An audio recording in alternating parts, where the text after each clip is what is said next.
This video is how to brighten up your paint to rescue it without spending a lot of money or hiring a pro. Hi, I'm Ivan. I'm Nick. This is DIY Detail. This vehicle is almost 30 years old, or a little over 30 years old. It's a 95, and the paint has been redone. This isn't factory paint on this vehicle. We don't know the condition of the paint other than it needs to be polished.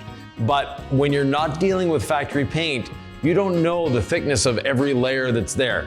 Has it been repainted once, twice? Is the clear coat thick? Is it thin? We have no idea. So we want to be as cautious as possible to not break through that clear coat, but at the same time, we want to give this beautiful little car some gloss. So this summer when the owner is driving around, they're proud of what they're driving. We've washed it, we've decontaminated it. It's now time to polish. My first instinct was, let's grab the wool pad, let's go to cutting town. And Ivan is like, no, we have to be cautious. We have to be stewards of the clear coat. We don't want to make the big whoopsie, right? We want to avoid that at all costs. Yes, and again, with the repainted vehicle, we have no idea how thick every one of those layers is. Was it repainted once? Was it repainted twice? It's a 30-some-year-old car. It's got history. We don't know what that history is, and neither does the owner. Let's improve that paint, Ivan. That's what we're here for. Now, how did we know this was repainted? A couple reasons. First of all, just by looking at it. I used to own body shops. There's a lot of telltale signs. But one of the simple things you can do is get one of these paint thickness gauges. They're not expensive. You can buy them online and just go around the vehicle and check. And if we look here, we have 377 microns, or if you prefer mils, 14.8 mils. That's a lot of paint. And how could I see this immediately? Very easy. If we take a look, there's little dust nibs in here, and the factory would not allow it to leave that way. They're all over the place. There's some dust nibs. There's a few fish eyes. If we take a look at the thickness on this fender, again, we're at 14.8 or 377. We go to this door, 287 or 11.3. That's a lot. The hood though, this is the interesting part, 5.4 mils. This could be factory, but it's the only part on this vehicle that is. We tested all the way around. So having one of these is not going to tell you how much polishing you're done or how much paint you removed during polishing, but it gives you a good indication of what you're working with to start. Just to recap, the paint thickness gauge is not an exact, green light or stop sign. It's just another signal, another point of reference. If you're the professional and you're the person who is responsible for this paint, you don't know what the past held. No. So you're just looking for as many clues as you can get. Right. And if you're a professional, you should have one for sure. But it's also a great selling tool, because if you have the customer that comes to you and says, I want my Miata to be perfect when you're done polishing, then you can explain to the customer, I can't because. But if you just say by looking at it, oh, I'm not really sure. But if you actually bring out a tool and show it to the customer that, hey, I can polish this paint, but now there's risks and these are the risks why, that gives you a leg up on your competition. We've said many times on this channel, if you only have one pad in your life, it should be our gold standard waffle pad. And that's true. And that's what we're going to be using here is the gold standard waffle pad. 3 passes, we'll wipe it off. We'll get an idea of where we're going. We did a test spot on the trunk, but like I said, this panel is the one that's possibly the only original panel on the vehicle. We'll give it a try here, see what we're doing, and then decide where we're going from there. Now I want to look at Ivan's pad. Let's look at mine. I've polished some trim with this, so I just sprayed some all clean on here. Ivan would say it's unnecessary. You've got a stained pad. It's still clean. I'm going to try to, work the all clean in a little bit. Use my pad washer with some rinseless wash. See if I can clean this up a little bit, Ivan. Yep. Yours looks so pristine. I don't want to, touch this paint with a dirty pad. There you go. All right. And wipe that all clean off the paint. Oh boy, I dripped everywhere. Yeah. What a madman I am.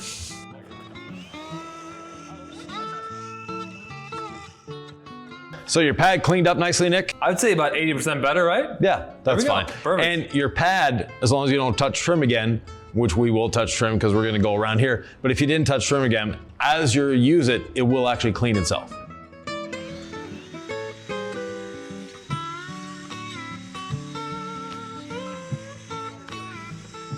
Now, before we go any further, I want to point something out here.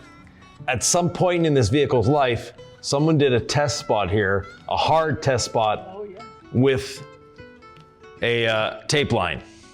That's actually going to be difficult to remove. When you do a test spot, please don't use tape.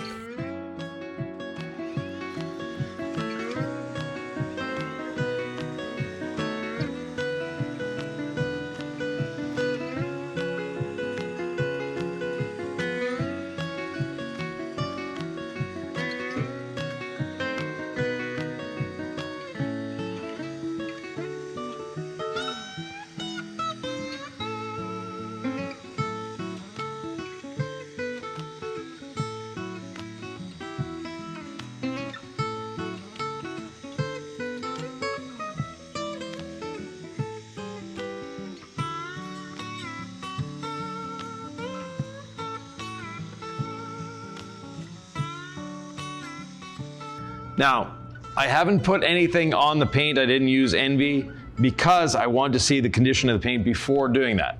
And we're actually looking quite good here. We brought a lot of gloss back to it. The paint is looking a little more vibrant. I can see the metallic in it. No, we haven't made it perfect, but from 5 feet away, this looks great. We take the inspection light. We can see where I polished, and then we'll go towards the front. So you can see all the haziness there. And when we bring it back, we have gloss and we see that metallic. Now I'm using a rinse-a-stampin' towel and a couple light sprays of Envy. The rinse-a-stampin' towel emulsified the polish residue. Now with this polish residue and the Envy, I'm going to brighten it up, give it some shine, and protect it at the same time.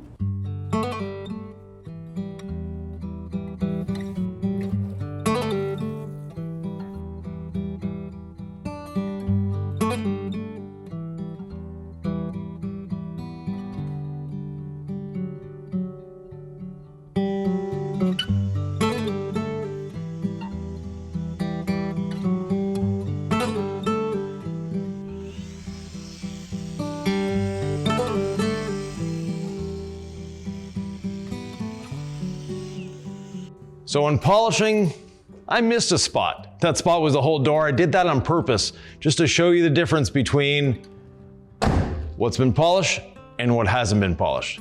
There's a marked difference between the two. So now to polish the door that I purposely missed.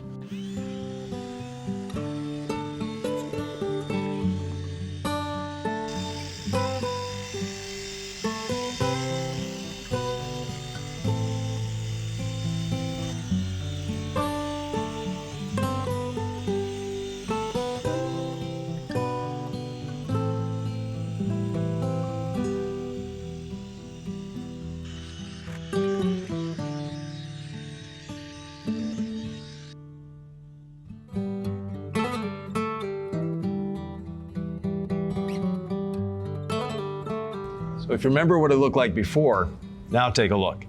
The fender and the door match, and we have nice shine and gloss everywhere. A few things I'd like to point out to you on the hood though. This here, looks like it could have been a stone chip. Actually, that's what happens when bird etching or bird droppings are left on the vehicle too long. They can actually etch deeply into the paint, and that's what's happened here. And there's another one here, so see how it's all cracked.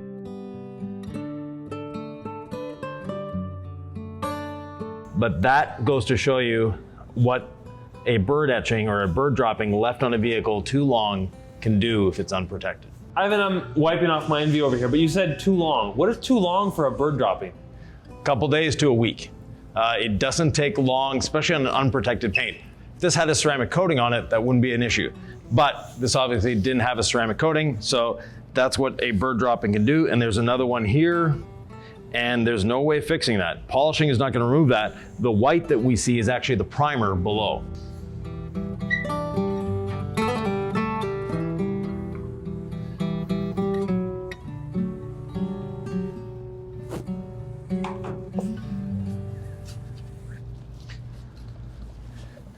After having 22 and 24-inch wheels in here, it's nice having a little 14-inch wheel and tire.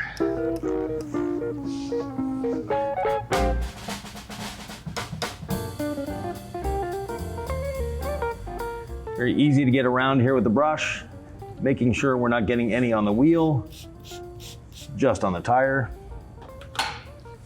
It is water-based, so it's not going to do anything bad to the wheel, but if we can avoid it, we do. Ivan, aside from aesthetics, why do we put tire lotion on tires? To us, it signals the end of the detail. We're done, we're finished. The car is ready to go back to the customer, and that's the case here. Is it perfect? No.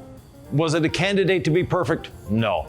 But now we have gloss, we have shine, we can see some of the metallic, and we got rid of all those pesky little scratches. Of course, these bird dropping etchings, there's nothing we can do for those. The haze in the paint, we've corrected a lot of it, but again, this has been repainted, we don't know the history of it, so there's not much we can do. But we did another vehicle where we did a really deep dive in polishing, and it came out as close to perfect as we can. Remember that one, Nick? I do remember that one, and if I don't, I think I would just click here to find out.